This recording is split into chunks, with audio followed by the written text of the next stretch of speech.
Hello everyone, I am Rahul Kumar Prajapati and today I will give you full solution of the chapter The Rise of Small Kingdoms in South India. This is the 11th chapter. Then tick the correct option. This is the first question. Who was the founder of Chola dynasty? Then answer is Vijayalaya. Second, the famous temple built by the Rajraj first at Tanjore was answer is Mahabali Rajrajeshwar temple. Third question, which kingdom gave a final blow to the Pandyas? Then Vijayanagar.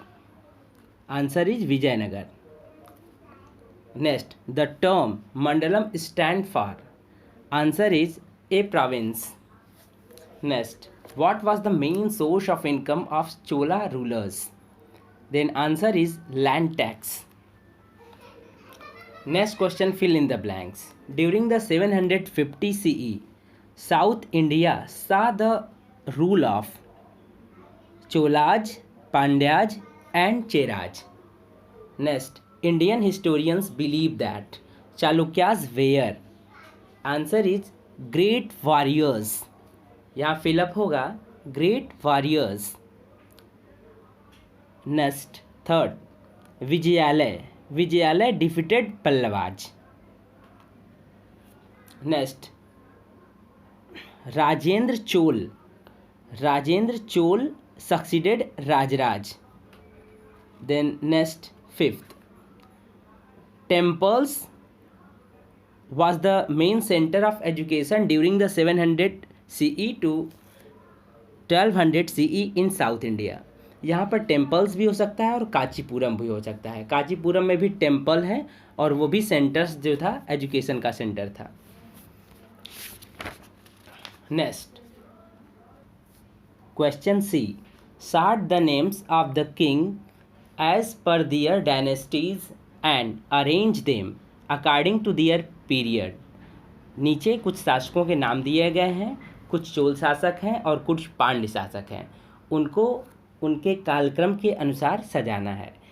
तो चोलों में देखिए, पहले Parantaka first है, उसके बाद विजयालय है, उसके बाद राजराज है, और पांड्यों में मारूवर्मन अवनी सुलेमानी है. उसके बाद there is a mistake, that's why I am repeating again. देखिए, चोल वंश के राजाओं का कालक्रम क्या है. इसमें विजयालय होगा, after that Parantaka first and after that Rajaraja. और पांड्य वंश के राजाओं का कालक्रम क्या है. इसमें कंदुगोरी and after that Maravarman Avani and after that Jatavarman Sundara Pandya. Question from D section. देखिए, name the powerful kingdom that emerge in the south India is 8th century. 8th century में सबसे पावरफुल किंगडम कौन था. Then answer is Cholas. Next, name 3 kingdoms that were mentioned in Ashoka's edict. Then answer is Cheraj, Cholaj and Pandyas. Next, which languages flourished during the Chola and Pandyas period? Then answer is Sanskrit continued as the language of scholars. Tamil, Kannada and Telugu also progressed. Next, name the main areas that formed the part of Pandya's kingdom. Then answer is Madurai, Tirunelveli and parts of Travancore. Next question, where were the rock cut temples built? Answer is the large rock cut temples at Mahabalipuram and Kailasnath were built in 8th century. This is in Kanchipuram. Mahabalipuram rock cut temple Kanchipuram में है. The large rock cut temples were built at Mahabalipuram and Kailasnath. Next question from section E. First question, mention the main achievement of Rajraj the Great. Rajraj first was the greatest king of the Chola Empire. His achievements are given below. उस Rajaraja first का achievement कुछ इस प्रकार है. First, he pursued a policy of conquest for 14 years and conquered the Chalukya kingdom of Vengi and captured Kerala and Madurai. इसने 14 वर्षों तक लगातार युद्ध की नीति अपनाई थी और वेंगी के चालुक्यों को और हराया था.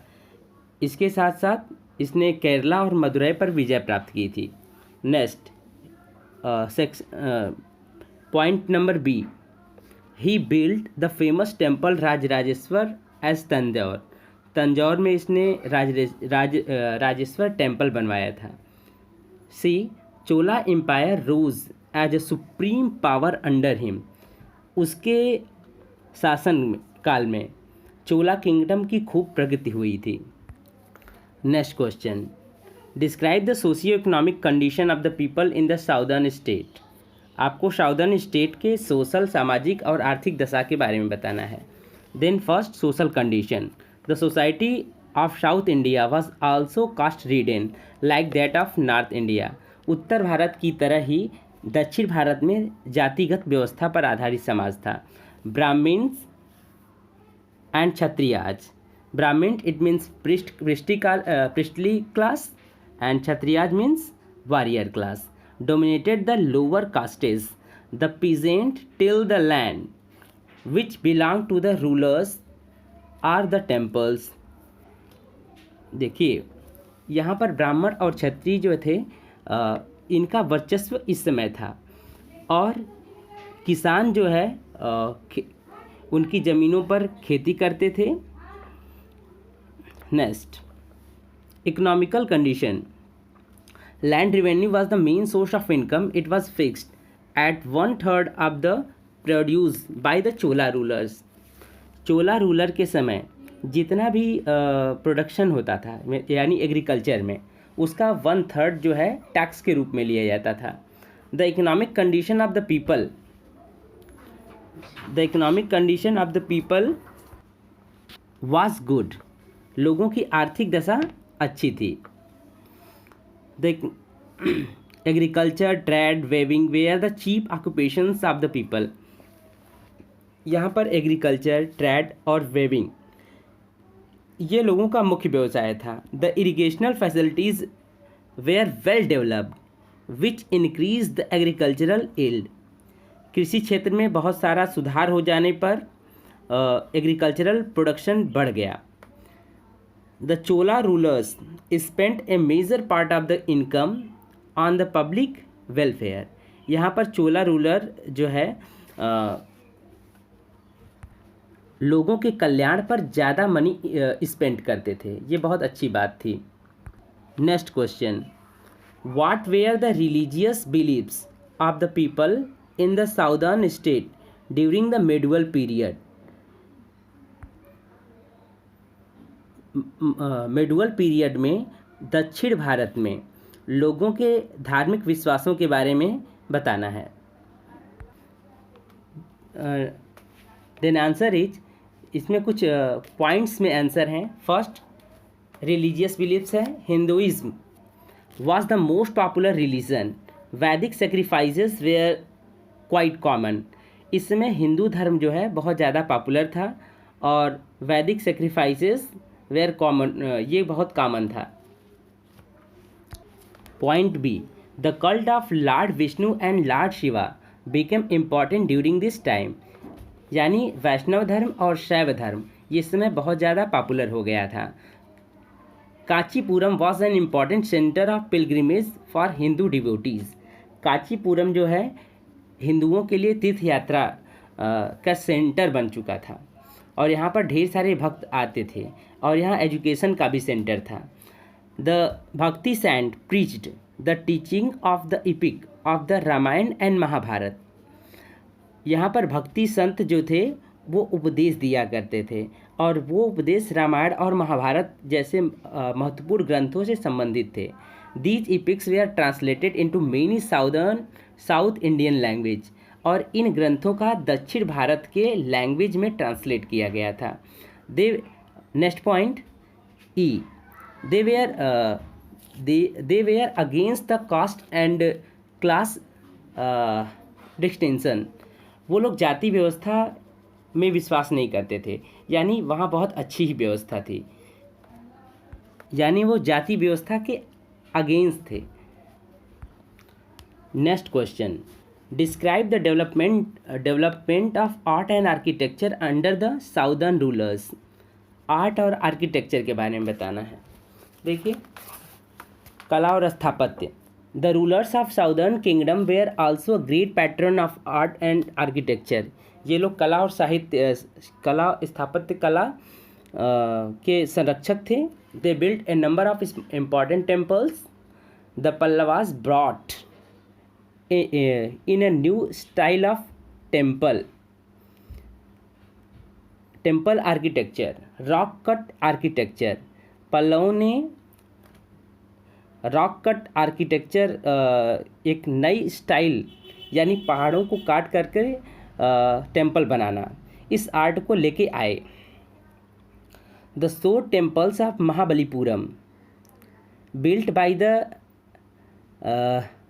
Rajasimha in 8th century CE, जो कि महाबलीपुरम का सोर टेम्पल जो है ये राजसिम्हा के द्वारा 8वीं शताब्दी में बनवाया गया था। And Kailashnath temple at Kanchipuram are the best example. और इसके साथ साथ सोर टेम्पल के साथ साथ कैलाशनाथ टेम्पल जो कि कांचीपुरम में बना हुआ है, ये इसका बेस्ट एग्जाम्पल है। The Shiva temple of Tanjore and the bronze statue of Nataraja are the fine examples of Chola art. और शिव जी का तंजौर का शैव टेम्पल और ब्रांज नटराज की ब्रॉन्ज स्टैचू, ये फाइन एग्जाम्पल है चोलों के आर्ट की। The Cholas built several hundred of temples to commemorate their victories in battles। चोलों ने ढेर सारे मंदिरों का निर्माण कराया था और उस पर अपनी विजयों को दिखाने के लिए चित्र के माध्यम से उसे दिखाया भी था। The Brihadeshwara temple at Thanjavur built by the Rajaraja Chola and the temple at the Gangai Konda Cholapuram built by his son Rajendra Chola. Thanjavur में बृहदेश्वर टेम्पल जो है राजराज चोल ने बनाया था। एंड गंगई कोंड चोलपुरम नामक स्थान पे, गंगई कोंड चोलपुरम, ये टेम्पल जो है उसके सन राजेंद्र चोल ने बनाया था। The inner walls of the Brihadeshwara temple are covered with fine sculptures and inscriptions that provide historians with valuable information। इसके इनर वॉल में यानी आंतरिक अंदर की दीवारों में बहुत अच्छी तरह से मूर्तिकला का प्रभाव देखने को मिलता है। और उस पर ढेर सारे इंस्क्रिप्शंस लिखे हैं यानी अभिलेख लिखे हैं, जो कि हमारे इतिहासकारों के लिए एक महत्वपूर्ण सामग्री है। Next question, list the differences between the kingdom of north and south on the basis of following aspect: administration, society, economy, religion, education, art and architecture. Then one side kingdom of north and other side kingdom of south. Then first point, administration. The king was all powerful in North India. He was assisted by different officials। देखिए, उत्तर भारत में राजा जो है powerful था और उसे सहायता देने के लिए ढेर सारे उसके ऑफिशियल्स थे, और सारे एम्पायर को प्रोविंसेस में बांट दिया गया था। और राजा इस समय हेड हुआ करता था, मिलिट्री का भी हेड होता था और जुडिशियरी का भी हेड होता था। और स्ट्रांग आर्मी बनाने के लिए वो ढेर सारे मनी स्पेंड करते थे। और साउथ इंडिया में किंगडम ऑफ साउथ इंडिया में एडमिनिस्ट्रेशन किस तरह था, देखिए एडमिनिस्ट्रेशन में आप देख सकते हैं the central administration was divided into different departments. Central administration जो है कई विभागों में बटा हुआ था। राजा हेड स्टेट का हेड हुआ करता था और उसे सहायता देने के लिए भी ढेर सारे मंत्री हुआ करते थे। किंग ने क्या किया था, पूरे किंगडम को प्रांतों में बांट दिया था, प्रोविंस में। प्रोविंस को मंडलम के नाम से जानते हैं। और हर प्रोविंस जो था उसके लिए एक अधिकारी की नियुक्ति कर दी गई थी जो राजा के निर्देशों के अनुसार शासन चलाता था। अब नॉर्थ इंडिया की सोसाइटी कैसी थी, यहाँ रिजिड कास्ट सिस्टम था। रिजिड कास्ट सिस्टम था यानी कोई भी अपना धर्म को बदल नहीं सकता था और 4 वर्गों में धर्म विभाजित था। किंग और फ्यूडल लॉर्ड्स और ब्राह्मण्स ये हाई पोजीशन पे थे और इनकी लाइफ बहुत लग्जरी लाइफ थी। लैंड जो था, लैंड आय का एक बहुत बड़ा स्रोत था और लैंड को शूद्रों के द्वारा कल्टीवेट किया जाता था और शूद्र के ऊपर ज़्यादा से ज़्यादा टैक्स हुआ करते थे और शूद्रों को कोई जो है बहुत ज़्यादा डिस्क्रिमिनेशन देखने को मिलता है शूद्रों के साथ, यानी भेदभाव। यहाँ पर महिलाओं की दशा बहुत दयनीय थी और उन्हें एजुकेशन नहीं दिया जाता था। इस समय सती प्रथा, बाल विवाह और बहुपत्नी प्रथा प्रचलित थी। और साउथ इंडिया में जो सोसाइटी थी वो भी कास्ट रिडेन जैसे कि नॉर्थ इंडिया में थी। ब्राह्मण और क्षत्रिय जो है समाज में डोमिनेट क्लास हुआ करते थे और पीजेंट जो है लैंड एग्रीकल्चर करते थे। आइए अब इकोनॉमी की बात कर लेते हैं। इकोनॉमी में क्या है,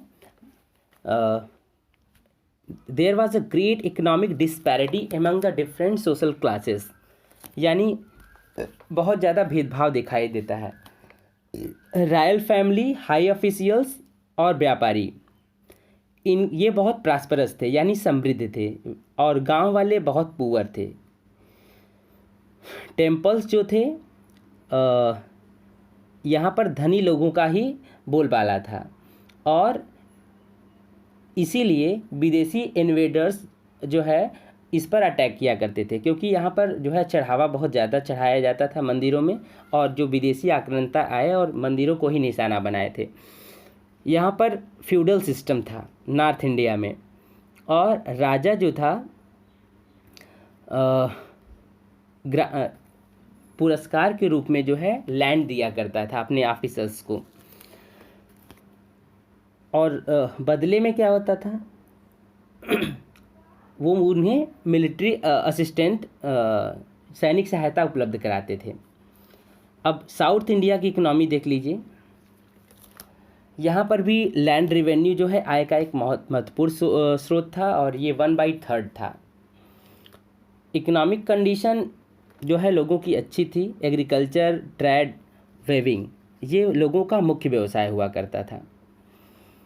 इरिगेशनल फैसिलिटीज़ जो है यहाँ पर बहुत तेज़ी से डेवलप की, इसलिए एग्रीकल्चर का प्रोडक्शन बढ़ गया था और चोल शासकों ने जो है लोगों के कल्याण पर ढेर सारा पैसा इन्वेस्ट किया था। नॉर्थ इंडिया का रिलीजन क्या है, राजपूत जो है विष्णु, शिव, काली, दुर्गा, लक्ष्मी इनकी पूजा किया करते थे। हिंदू धर्म जो है ये बहुत पॉपुलर हो गया था। बुद्धिज्म की अपेक्षा हिंदू धर्म ज़्यादा पॉपुलर था। बहुत सारे बुद्धिस्ट जो है साउथ इंडिया में आते थे और शेल्टर लेते हैं। जब तुर्कों ने नॉर्थ इंडिया पर अटैक किया था तो बहुत सारे जो है बुद्धिस्ट जो थे, बौद्ध धर्म से संबंधित लोग, उनके अनुयायी जो है इधर आए थे।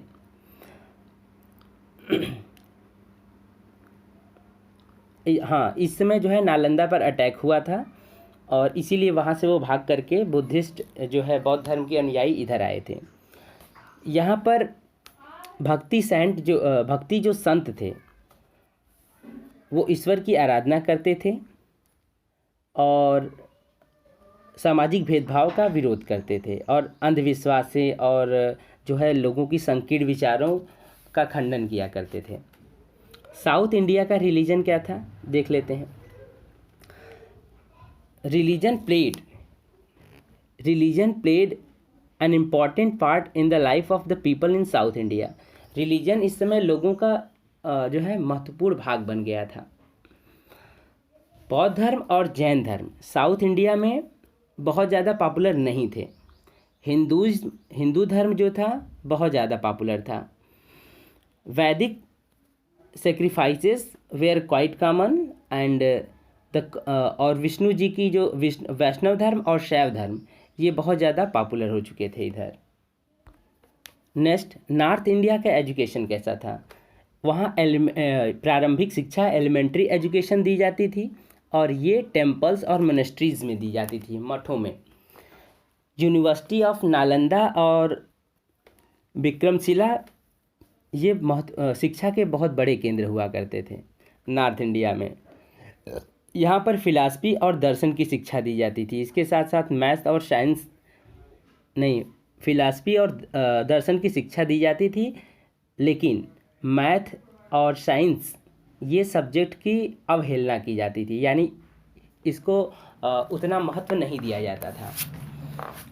इस समय जो क्षेत्रीय भाषाएं थी वो मराठी, गुजराती, बंगाली ये विकसित करती हैं और संस्कृत इस समय बहुत ज़्यादा पॉपुलर थी नॉर्थ इंडिया में। पाली और प्राकृत लैंग्वेज ये इसमें ढेर सारे बौद्ध और जैन धर्म के ग्रंथ देखने को मिलते हैं। इसमें ढेर सारी बुक्स लिखी गई थी। अब देखिए साउथ इंडिया का एजुकेशन क्या था।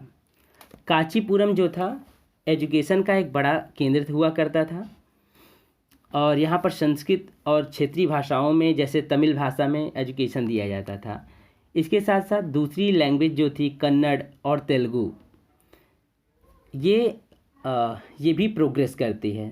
The temples of south India they are not only the places of worship, यानी ये टेम्पल्स जो थे केवल पूजा के ही केंद्र नहीं थे बल्कि एजुकेशन के सेंटर हुआ करते थे और इनसे माथा अटैच किया जाता था। वहाँ पर फ्री एजुकेशन, बोर्डिंग और इसके साथ साथ छात्रों के रहने की लॉजिंग की गई थी, व्यवस्था की गई थी। भक्ति संत जो थे वो रामायण और महाभारत से संबंधित बातों का उपदेश दिया करते थे और इस समय इपिक्स जो थी ढेर सारे जो है इपिक्स को ट्रांसलेट किया गया था साउथ इंडियन लैंग्वेज में। यहाँ ढेर सारे लिटरेरी वर्क देखने को मिलते हैं जैसे शिल्पादिकरम और मणिमेकलई, ये तमिल भाषा में लिखा गया ग्रंथ है। अब देखिए नॉर्थ इंडिया का आर्ट एंड आर्किटेक्चर क्या है। यहाँ पर नॉर्थ इंडिया में जो है पेंटिंग्स जो है म्यूरल्स पैलेस पर म्यूरल्स के रूप में देखने को मिलती हैं, केप्स पर पेंटिंग देखने को मिलती हैं और टेम्पल्स में तो मिलती ही मिलती हैं। तो यहाँ पर जैन मॉन्क और पेंटर्स, बंगाल के जो पेंटर्स थे वो यहाँ आते हैं और अपना मिनिएचर पेंटिंग्स जो है बनाते हैं, यानी छोटे चित्र बनाते हैं और ये बहुत पॉपुलर हो गया था इधर। लिंगराज और मुक्तेश्वर जो टेम्पल है जो कि भुवनेश्वर में बना हुआ है, इसके साथ साथ सन टेम्पल जो कोणार्क में बना हुआ है, ये सब फाइनेस्ट एग्जाम्पल हैं नॉर्थ इंडिया के टेम्पल्स के। साउथ इंडिया में देखिए कौन कौन से भवन हैं। साउथ इंडिया का आर्ट एंड आर्किटेक्चर, यहाँ पर राजा जो थे आर्ट और आर्किटेक्चर के संरक्षक थे। उन्होंने ढेर सारे टेम्पल्स बनाए थे। इसमें रॉक कट टेम्पल्स जो है महाबलीपुरम और कैलाशनाथ का बहुत फेमस है। शैव टेम्पल जो तंजौर में बना था और नटराज जो कि शिव जी की नटराज की ब्रॉन्ज की मूर्ति जो है, ये सब बहुत फेमस है। नेक्स्ट मैप स्किल है। Mark the territories of the following kingdoms on an outline map of India. Cholas and Pandyas, ये आपकी बुक में ऑलरेडी दिया हुआ है। चोलाज और पांड्याज का प्लेस आपको दिखाना है। ये रहा चोलाज और ये रहा पांड्याज। इस तरह से आपका ये सॉल्यूशन फिनिश होता है। Thank you.